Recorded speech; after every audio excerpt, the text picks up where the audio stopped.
Aljamain Sterling. I feel that Aljo... I feel that he had one of the most challenging 2024s as anybody under contract. You guys will remember, was it 2020, COVID year? Was that 2021? 19, am I off on that? I know I'm right in there, right? Let's call it 2020. And it was so hard on Leon. And it was so hard on Leon that you guys, you as a kind and thoughtful community, really defended Leon. You guys really came forward and said, hey, you know, we gotta look out for this guy. He was trapped. His country couldn't get out. They're fighting all over. They're going to Fight Island. He can't get out. He's ranked number 3 in the world. There's this up-and-comer named Khamzat Chimaev. If some people had it the way those some people wanted to have it, Chimaev would have passed Leon. And you guys stepped forward and said, not a chance, not on our watch. And it was just a tough year. It was a tough year because he got bogged down, and while everybody else was having their stories, we heard about Leon's, and we were kind of drawn to it. Remember what Dan Hooker went through? Goes out to Fight Island, fights, gets his heart broken, then has to stay there alone for 73 days of quarantine before he could return home to his beautiful wife and family. Tough, right? I mean, there's some tough stories that came out. And I just share with you, for 2024, I feel as though Aljo has had a wildly difficult year. Look, let me tell you where this is coming from. Aljo has done a statement. I only read the headline. I didn't even click on it and read it. But I didn't click on it and read it because I feel like I know what it is, and it was just going to piss me off. It was going to get me hot. So Aljo said, before he decides anything for his future, he wants to hear what the UFC has to say. Now, without clicking it, I'm very confident in giving you an interpretation of that I'm very confident is accurate. And Aljo is no different than any of you. You would like to be wanted. Nobody wants to admit that. Nobody wants to say that because then it implies that perhaps you're not. Or it implies that you got your feelings hurt and you don't want to talk like that. Well, he's kept his mouth shut long enough. I mean, they booked Aljo back to back. He fought Henry Cejudo, which is a wildly difficult evening. They bring O'Malley in, and that fight was 91 days later. 90 days until the weigh-in. From the time that he gets done with a 5-round war, and he's going to be right back in there. Great. Some people would love that. But it's unusual. And the person you're going to ask to do that is somebody that you have to be able to count on. And there's no doubt of what a star O'Malley is. And O'Malley with the Irish tie-ins and Boston and how important Boston is to Dana. And they gave this trust to Sterling. And it was unusual. If you go back over Sterling's career, he doesn't usually turn him around that quickly.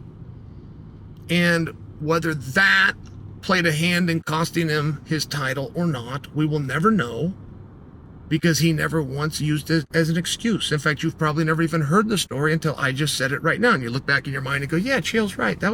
He was back-to-back announcement. He got right out of the ring with Henry, and they were announcing that he was going to headline against Sean. It was a big deal. I apologize. Sterling didn't say anything, and then announces that he's going to change weight classes, and that's a very tricky thing to do. However, it is the fastest path back to a championship. If you change weight classes and you were a champion at the previous weight class, you're going to have one fight and be one win away from fighting for the title at that weight class, at the new class. Jon Jones, by example, had no fights. Alex Pereira had the one fight that I reference. But it's very uncommon that you would have to do more than one. And Aljo had one. And by the way, he was dealt from the bottom of the deck. Calvin Kattar, first off, is a nightmare of a matchup for Aljo. He in many ways does the same thing. Kattar, you're going to give an advantage in the striking, and Aljo, you're going to give an advantage in the grappling, but they're both masters of both, right? Like, that's just a really hard night on a night that ended up having a lot of hard nights, and therefore it got overlooked. Now, that same night, Kayla Harrison got almost no credit for rolling through Holly Holm to that degree.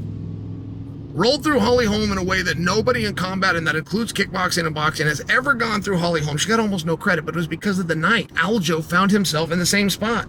So now all of a sudden this one win, it doesn't apply because, then fill in the blank. It's because it was an undercard fight, because it wasn't a big fight. He didn't pick those things. It was a really, really hard fight, and he won. All right, fine. So, finds himself in a real feature match, a lot of eyeballs. But this is still the guy who headlined against the Olympic champion and then headlined against the sport's biggest star back to back. And he's found himself not on the main card. I mean, everybody's life in the sport looks the same, which is you break in and you try to get to TV, and then you try to get later in the evening of the night that you're on TV. Main event, co-main event is what I'm referencing. Very rare that you'll ever get a title shot. Guys will tell, I mean, it's so incredibly rare. I mean, it's less than 3%. So maybe you hope for that, but you can't completely plan for it. The other part you can plan for, and then eventually you'll work your way back down. If you get to main event, for example, you'll work your way back down. You'll be a co-main event. Then you'll be 3 from the top. Then you're opening the card. Then you're on the prelims, and then you will find out that your time with the organization is over. So you get a guy like Aljo, who's a world champion. Oh my goodness. Do you know how hard it would be to beat? Do you have any idea how hard it would be to beat Peter Yan? Could you even imagine? Could you imagine beating Henry Cejudo? Could you imagine beating both of them? Could you imagine slipping a TJ Dillashaw in there and you got to beat him too? I mean, it's really quite awesome what Aljo did. And you guys like him. But somehow that isn't a total reciprocation. Relationships can be very hard. I get that they're complicated, but I'm just sharing with you, for Aljo to do a cry for him to do a cry out of, do you want me here? I got a contract, but I'm not going to force you to the contract. Let me make this real simple. Do you want to go to the prom with somebody else? Because I can step aside. I don't think it's right. I don't think it's right that he finds himself in that spot. I don't think it's right that he's hanging his head after the war that he had Saturday, which, you know, I watched it with Ian Parker and somebody we think might be Chris Angel, and I watched it with Dominic Cruz. Those are pretty good minds. I'm name dropping, but I watched it with pretty good minds. We all believe that he won the fight. When it was over, Aljo wins by decision. We kind of moved on. And I'm not here to re-adjudicate whether that was the right call or not. I get that it was a close and competitive fight, but what I'm sharing for you is nobody else could deal with that guy. Nobody else was even willing to try. And Aljo put on such a good performance that we thought that he won. And it's a lot like the Calvin Kattar fight. He's not getting credit for it. In fact, he's not getting credit for it to the point that he didn't even know what he's going to do. And I don't have the right answer for it, but I will tell you, when I see something and it's just not right on a human level, I mean, this is the coldest business there is. This is the dirtiest business there is.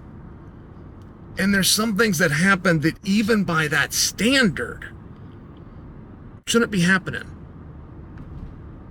In the multi-time pay-per-view headlining former world champion, to wonder if his performance and the commodity of said performance is still desired. That should not be one of the things that he's got to worry about this holiday season.